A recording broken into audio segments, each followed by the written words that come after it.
Well, welcome to day 4 of the season. For those of you following along, our first guest appearance, got my buddy John here. New hunter, first time hunting. Throwing him right into the deep end. You'll be able to live track us again. If you're live tracking us with our Garmin inReach on ultimateupland.com, you're going to see that we are hiking Quandary Peak today. It's close by Breckenridge, for those of you familiar with skiing in Colorado. We got the Ida Brown right here. She's ready to go. And then we've got Rio. She's less ready to go. Actually, what we've decided, John and I took a look at the topo map yesterday. Rio is still pretty sore from the hunt the other day. And there's not much, it doesn't look like there's going to be surface water. We're hiking from the from east to west on this, and it looks like we're hiking the ridge line for the most part. So what that means is there's, and according to the topo map, there's not a lot of surface water. So we have to be able to carry enough water for the dogs. That one's already hacking because she wants more water. So I'm carrying 3 liters plus water for myself. John's carrying 3 liters plus water for himself. That already puts us at 10 pounds on the packs, plus the shotguns, cameras, etc.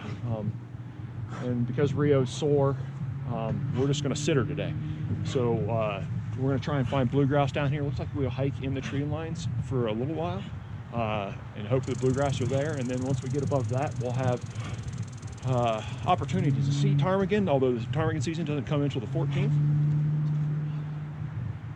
So yeah, we're just getting stuff loaded up, getting water loaded up. John's getting the shotgun loaded up, and first time hunter, so it should be fun. All right, Ida, let her do that, let her know. All right, so we'll see you on the trail. It's 3.4 miles up and 3.4 miles back down.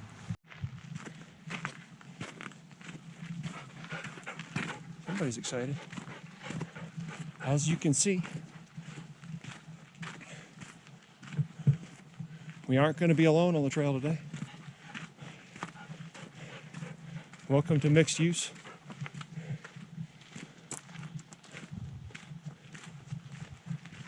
Right here's the trailhead coming up, and off we go. Come on, Ida. Hey.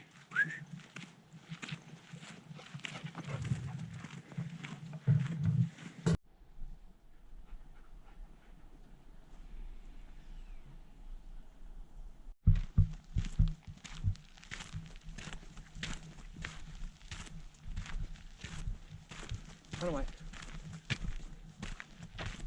Shit.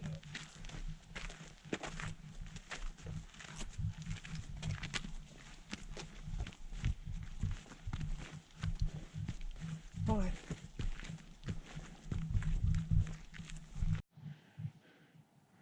Gone just under an hour, I think. We're about to break the tree line. Ida never really got too birdie, but we're getting our first look at what we've got ahead of us. If you look up there, yeah, so got a bit to go yet. This pack I'm wearing, and I've been talking to John about it, because of the cameras, because of the extra gear, dog water. My vest probably weighs high 20s, maybe even low 30s starting out. Luckily, every pound of water we give up to water or to Ida helps out. So always glad to give Ida a drink because it lightens the load a little ways. And really, what we're trying to do right here is we're trying to hike at a pace where we avoid sweating. You don't want to start sweating out here on these peaks, but right up there's Quandary. The reason you don't want to start sweating is you're giving up your hydration. We know that there's not going to be much surface water up here. So you're giving up more water if you start sweating. And secondarily, I don't know if you guys can see this, but there's clouds. Last night there were storms that had rolled in. The bad thing about sweating when you're hiking these peaks is if you get up there, especially at the top, it's going to be way colder, number one. And if you started sweating in your core, It's the easiest way to start getting cold, and believe it or not, you can get hypothermic pretty fast if you're wet and up there in the cold, and especially if the storm blows in. So we're really trying to avoid that. So we're just taking a nice even pace. John's tolerating my slowness because of my weighted pack, but we're managing pretty good, and I bet we're a little over a mile in. The peak itself probably looks like it's about 2 miles left, I'd say. So we'll get up there. If we're lucky, maybe we'll see a bird. We're going to break up here through the tree line, and I'd expect that anything above the tree line would probably be ptarmigan. They're not in yet. But, have passed a couple people. I got good questions. Yeah, so having fun. Definitely a workout.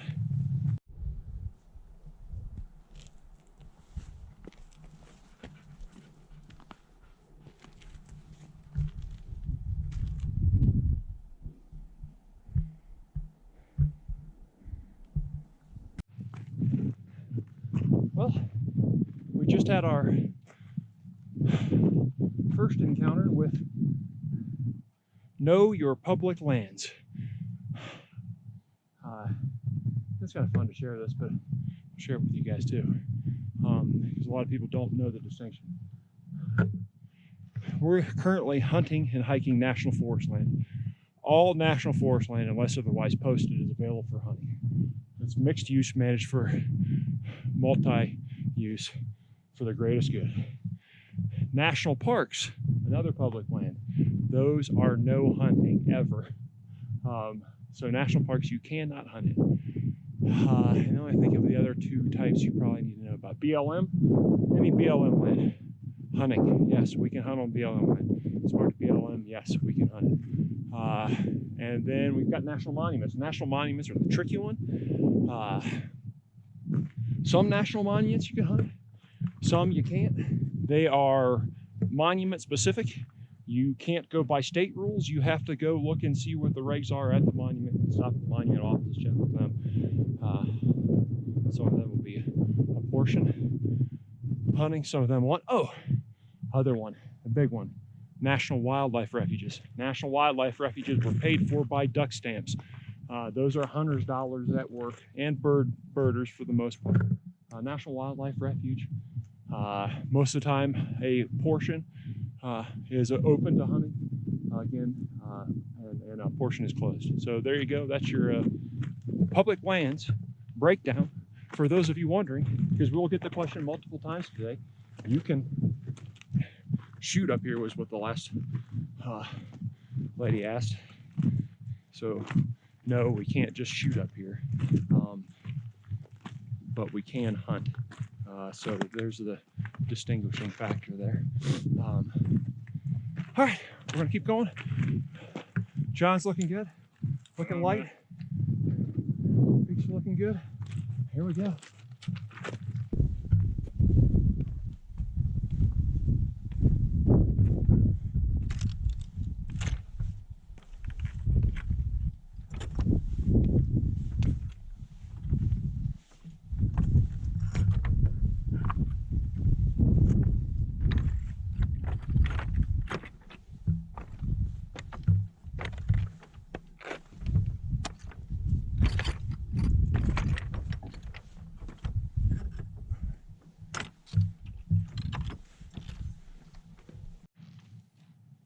Big part of these hikes,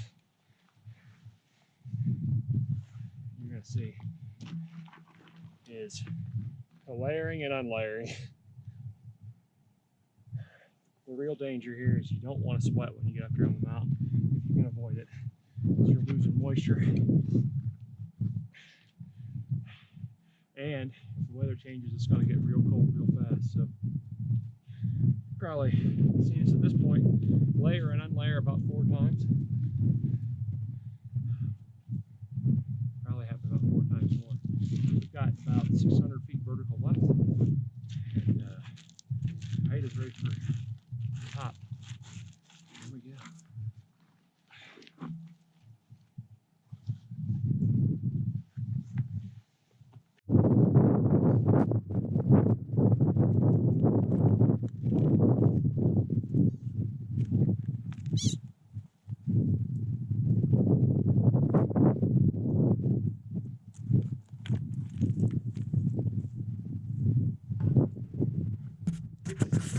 vertical to go.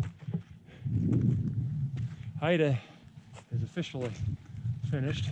She's like, I haven't smelled a bird in miles. John's crushing it. But really, we're at the point now where you start questioning the wisdom of carrying a shotgun up this hill. Although, been a wonderful conversation point. So, we'll keep going. See you at the top. But we're getting up to about where you get the bird's eye view.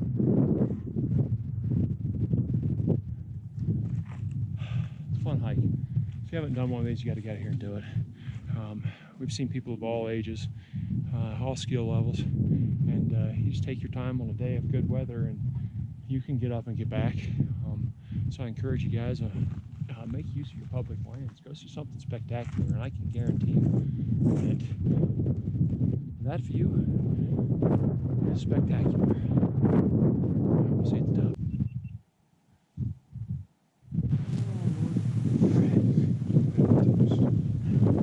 Alright, here we are. This is the top of Quandary. We're at 14 and change. This is one of the 14er peaks. You've been following along, live tracking us. You've been seeing what our pace is. This is John's first hunt ever. New hunter. Made it to the top. And there are a lot of people who think that they're the badass hunters out there, but I can tell you what, anybody who does a 3,000 vertical foot plus gain over 3.5 miles comes up to a 14er with a opportunity to shooting birds. Time to start redefining what bird hunting is, I think. A lot of people take the easy route. We're not about the easy route. Got to talk to a lot of people on the way up again. I don't know, John, what do you think the highlight is on the way up? Just getting here? Just getting here. This is a lot. I got a little excited. One bird, maybe. We thought we had a blue grouse down a tree line. It was close. Quandary is close to Breckenridge, and the traffic coming up and down, it's kind of see what shooting birds up here isn't going to be the easiest thing to accomplish. The hike was not too bad. It got a little bit last. For those of you who want to try and hike up here, the last, I'd say 800 vertical is it's pretty steep, and makes you suck some wind. But we did talk to people who saw ptarmigan up here. One of whom was rooting for us to not shoot them. It's part of hunting public land. I assured her that any birds we do shoot, we eat everything. We use the feathers to tie flies, and we enjoy being close to the food chain. So, and we also let her know that ptarmigan season isn't in yet. So she was happy to hear that. But most of the people coming up, I think everybody was fairly positive. Didn't incur anybody. Maybe one person who wasn't real happy about us being up here with guns. Oh, I thought it was pretty cool. So we're going to rest. We're going to refuel a little bit, hydrate, and then we'll head back down. Looks like the weather's going to hold off for us. And most of the crowds are already headed down. What do you think it took us, John? Just 4 so. So yeah. 11:41 now. Yeah. That's not getting it at a massive pace. I think my tracker said we were at 1.3 average. I'd say we're probably a little slower than that, but we did talk to a lot of people. Part of this is certainly outreach and talking to people about bird hunting in wild places, and honestly talking to people and educating them about the ability to hunt on this mixed-use public lands out here. There's lots of people who are hiking out here who have never seen a person with a shotgun. Everybody we talk to coming up has, and people who've hiked multiple 14ers, never had seen a shotgun. You could say that's folly. I I say that doing that then is awesome. That's what this is all about. And so we're going to keep building along. Still got to hike down. Hopefully we make it. Ida needs a little break. You can see she's about to crash. John needs a little break. We're going to tighten the bootstraps down. But yeah, first hunt, man. First hunt. New hunter. Just learned to shoot. It's flying straight away. It's going to be good. It's going that way. Got no chance. Crosser. Any bird that's a crosser, I think, has a more than likely a fair chance at getting out of here. Maybe we'll get lucky on the way down. We're already lucky enough on the way up.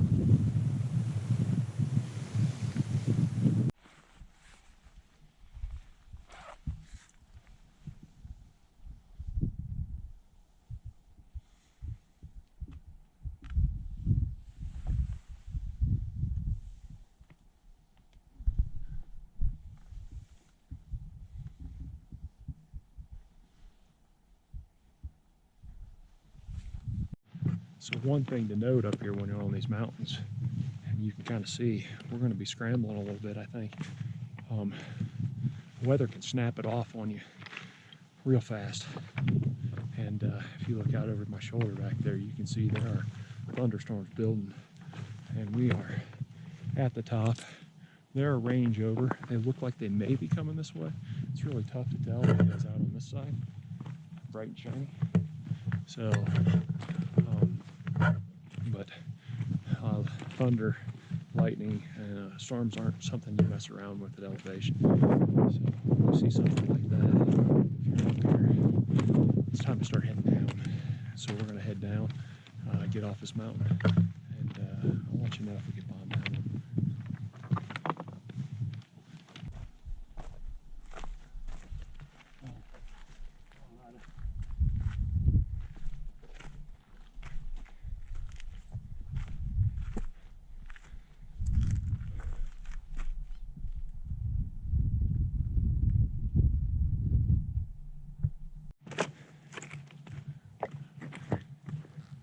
This is pretty much exactly what you don't want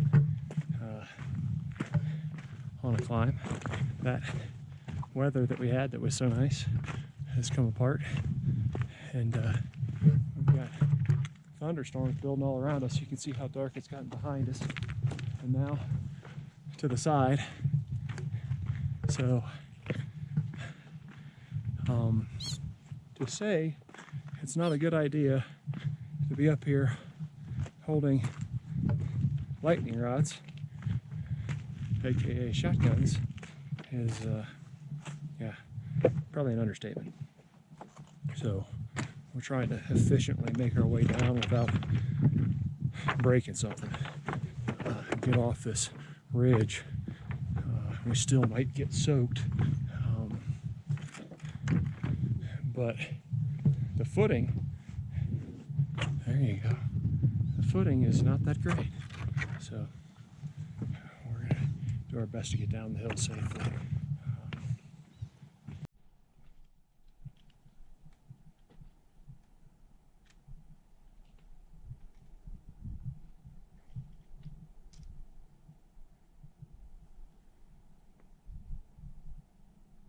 And now we've just got to balance the thunderstorm with this, right?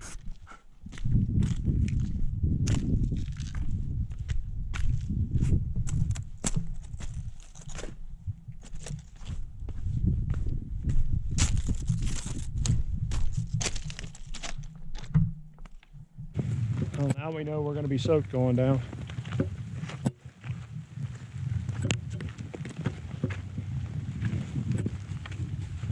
If we were higher up, it'd be more dangerous. See at the truck, soaking wet. Well, this is how real it can get. How fast? About halfway down, and we're in the middle of a hailstorm. Footage probably isn't that good because we're getting soaked. We're somewhat prepared, and hopefully this gives you an idea top and this was happening to you. Number one, it's thunder and lightning. Number two, it gets super cold, super fast. John and I are moving at a pretty good clip. Luckily, the hail hasn't turned huge yet, which would be really bad.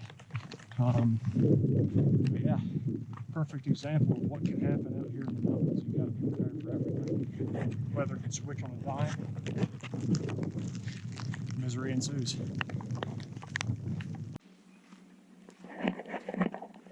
We made it down and out.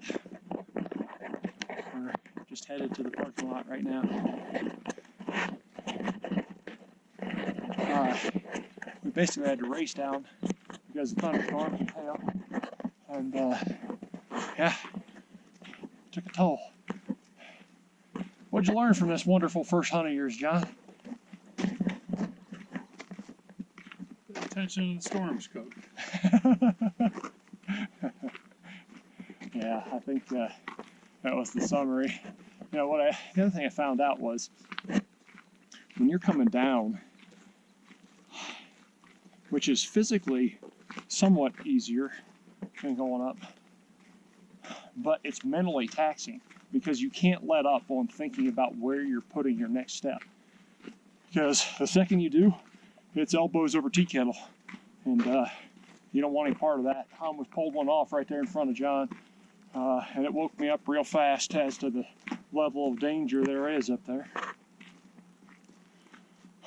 But we made it. We didn't see any birds, but that's okay. We got an intact bird dog. She's pretty tired. Met a lot of nice people. I got to talk about upland birds and upland hunting with a lot of nice folks. We got to see some amazing views from the top of the Fort Canyon. So, I guess I'm going to say that upland birds are the ultimate underdog story. And if you want to learn more about those, if you want to learn about the lengths at which we'll go to talk about them, chase them with our dogs, you should follow us. Subscribe to us on YouTube, Facebook, Instagram, Twitter, Ultimate Upland all the time. And watch for the full summary of this hike next month. Go get after it. Right on.